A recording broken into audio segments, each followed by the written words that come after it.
All right, Shalom. Shalom. We want to start out by giving all praise, honor, and glory to Yahweh, by Hashem, Yahweh Shah, by Hashem, Rakak, Wadash. Double honor to the apostles and elders of Great Millstone. Shalom to all the Akim out there pushing the word of sincerity and truth. It's the brother Barzal and Karazazah. yeah, and we just got this just a video on the screen recording. We on the way to camp, and we just wanted to put a little bit more emphasis on the downfall of America through the spirit of power, Yahweh, by Hashem, Yahweh Shah. The Lord is hitting this place from all degrees. Agriculturally, this place is looming, man. And this article,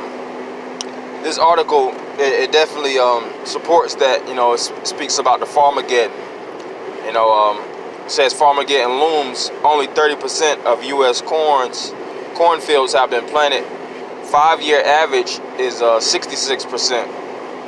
So the percentages of American agriculture is declining, meaning that the people are going to actually suffer that.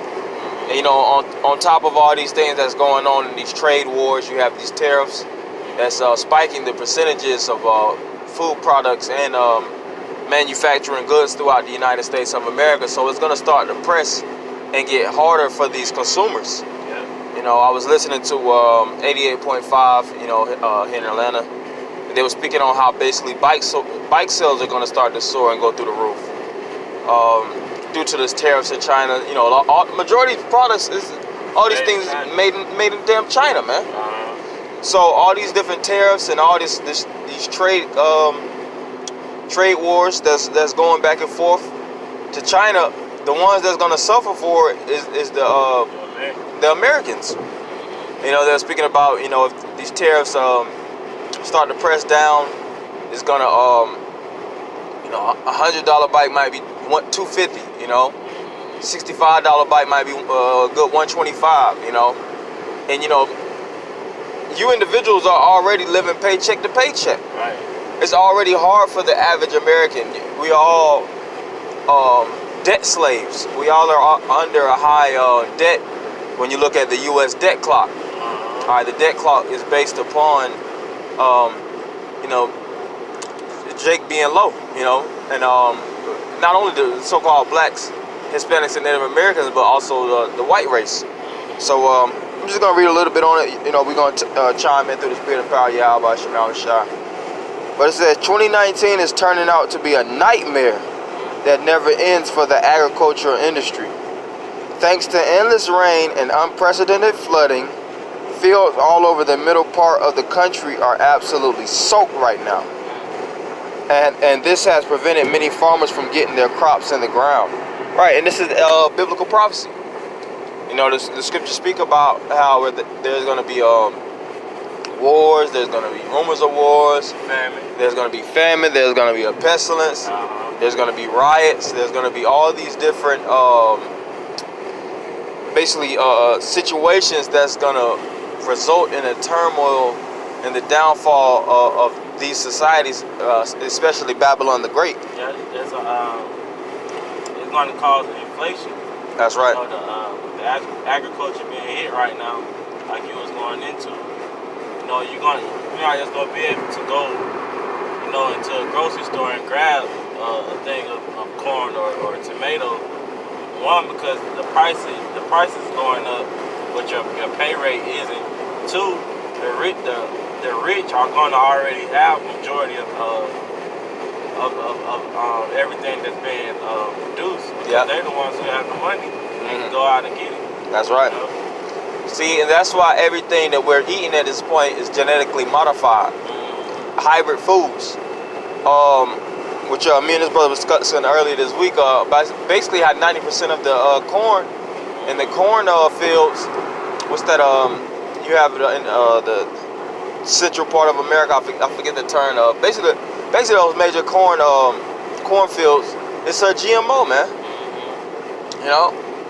And why are they GMOs and hybridized? Because first off, the natural nutrients of the soil. Esau's not gaining that. He's already stripped this land of all the nutrients and things of that nature. Right.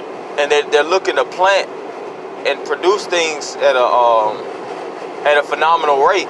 to feed the masses of the people because they don't have enough natural foods to actually supply, and that's going into the famine. Now the foods that they have, if it's starting to be interrupted, and like I said, this is 30% of the cornfields, and these are GMO corn. This isn't natural corn. If their GMOs aren't even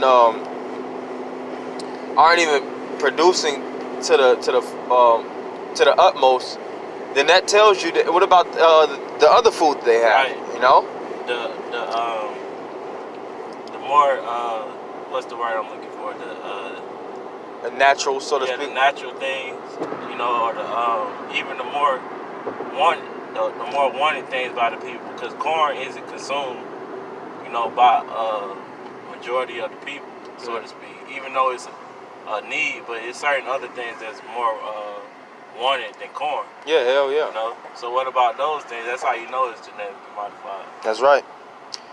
It says, but it turns out that number is 100% accurate. At this point, corn farmers are up against the wall because crop insurance final planting dates have either already passed or are coming up very quickly. In addition, for every day after May 15th, that corn is not in the ground, farmers lose approximately 2% of their yield. Unfortunately, more rain is on the way, and it looks like thousands of corn farmers will not be able to plant corn at all this year. Hey, and if I could just say too, You got it. this goes back to Esau not obeying the law, statutes, and commandments. Because when you read the scripture, you know that it's supposed to be a land Sabbath. Mm-hmm. You know, so everything can basically rest. Yep. You know, Have his time to regenerate. That's embedded in the law for there to be a land Sabbath. Matter of fact, I'm gonna get that look it up in the spirit because that's important, man. You know, the law, statutes, and commandments of Yahweh Shema Shai were put in place for a specific reason. For there to be a increase, for the land to actually reap and yield is increased, so that the farmers don't have to do all this strenuous work. You know, to produce. Let's see. Yep, Leviticus 25, and I'll start at verse 1. And the Lord spake unto Moses in Mount Sinai, saying, Speak unto the children of Israel, and say unto them, When ye come into the land which I give you, this shall the land keep a Sabbath unto the Lord. Excuse me. 6 years thou shalt sow thy field, which is the planting of the field, and 6 years thou shalt prune thy vineyards, and gather in the fruit thereof. But in the 7th year shall be a Sabbath of rest unto the land. And the average American, even these average farmers, if you talk to them, you know, they read their farmers' almanacs. They, you know, they're big scientifically farmers. They know about soil pH. They know about all these different seasons. Yeah, you said the seasons. Yeah, the different equinox seasons, and they know about weather systems. They know all these things pertaining to the their craft. But if you ask them about the land Sabbath, they're gonna look at you like you got them 3 heads, man. Because these people weren't built upon the frame of the law, statutes, and commandments of Yahweh Shema Shai. And if they were to keep these things, ultimately the Lord would still curse the land, because Esau, you know, he can't just keep certain laws, pick and choose the laws that he wants to keep. Because if he actually were to keep all the laws, then he would have to bow down to the Israelites, and he's not going to do that. This land was never created for him to rule any goddamn way, man. The so-called white man is a natural-born slave. But it says, But in the 7th year shall be a Sabbath of rest unto the land, a Sabbath for the Lord. Thou shalt neither sow thy field, nor prune thy vineyard. Yeah, and all the food that you would actually have in your produce would be used in that year. All right, and basically the follow-up.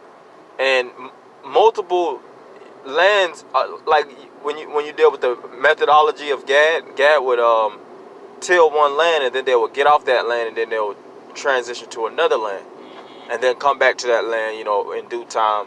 But they would give it his time to recycle, to get his nutrients and regenerate.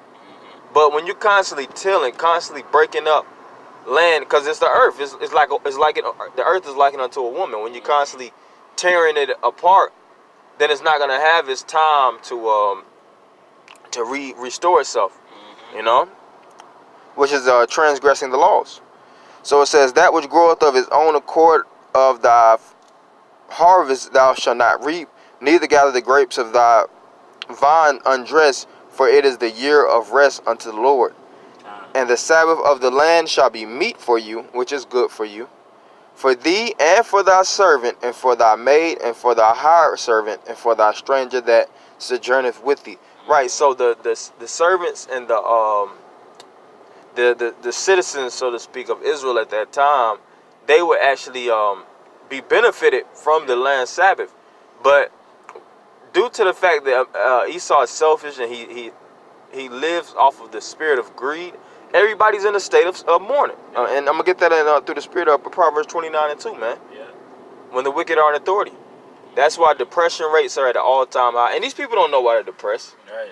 They don't actually, they can't really trace their depression and see who the main culprit of all this wickedness is. I was watching a fucking video earlier today, or maybe it was yesterday, I forget. Actually, it was yesterday, To Catch a Predator.